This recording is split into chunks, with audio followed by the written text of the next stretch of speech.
ইতিহাসে প্রথমবারের মতো $1 ট্রিলিয়ন প্রতিরক্ষা বা সামরিক বাজেট প্রস্তাবের প্রতিশ্রুতি দিয়েছেন মার্কিন প্রেসিডেন্ট ডোনাল্ড ট্রাম্প ও দেশটির প্রতিরক্ষা মন্ত্রী পিট হেগসেথ। সোমবার ইসরায়েলি প্রধানমন্ত্রী বেনিয়ামিন নেতানিয়াহুর সঙ্গে এক সংবাদ সম্মেলনে ট্রাম্প বলেন, আসন্ন সামরিক বাজেট $1 ট্রিলিয়ন কাছাকাছি হবে। বান্ডেল থাকলে প্রতি সেনমানিতে টাকা বাঁচবে। বিকাশ সেনমানি বান্ডেল কিনে জিতুন প্রতি লেনদেনে। মার্কিন সংবাদ মাধ্যম পলিটিকো বলছে, পরে সোমবার সন্ধ্যায় মাইক্রোব্লগিং সাইট এক্সে এক পোস্টে হেগসেথ বলেন, ট্রাম্প আমাদের সামরিক বাহিনী পুনর্গঠন করছেন এবং দ্রুত। শীঘ্রই আসছে প্রথম $1 ট্রিলিয়ন ডিফেন্স বাজেট।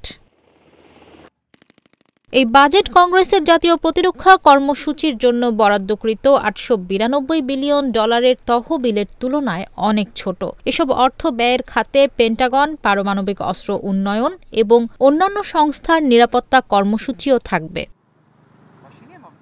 ট্রাম্প এমন সময় এই ঘোষণা দিলেন যখন মার্কিন সশস্ত্র বাহিনী তাদের ব্যক্তিগত বাজেটের 8% কমিয়ে আনছে এবং এসব অর্থ আধুনিকীকরণ প্রচেষ্টায় অর্থ পুনঃবিনিয়োগ করার চেষ্টা করছে।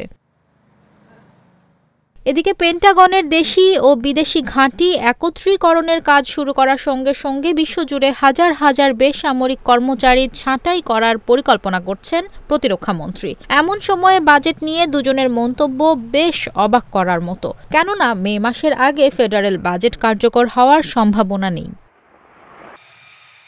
এই $1 ট্রিলিয়ন শুধুমাত্র পেন্টাগনের জন্য নাকি সামগ্রিক জাতীয় প্রতিরক্ষা বাজেটের জন্য, এ ব্যাপারে ট্রাম্প স্পষ্ট করেননি। উল্লেখ্য, আসন্ন বাজেটে জাতীয় প্রতিরক্ষা ব্যয় ইতোমধ্যেই $900 বিলিয়ন ছাড়িয়ে যাওয়ার পূর্বাভাস দেওয়া হয়েছে।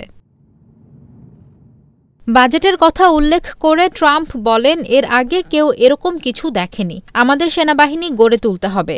আমরা ব্যয়ের ব্যাপারে বেশ সচেতন, কিন্তু সামরিক বাহিনী এমন একটি খাত যা আমাদের গড়ে তুলতে হবে এবং আমাদের শক্তিশালী হতে হবে।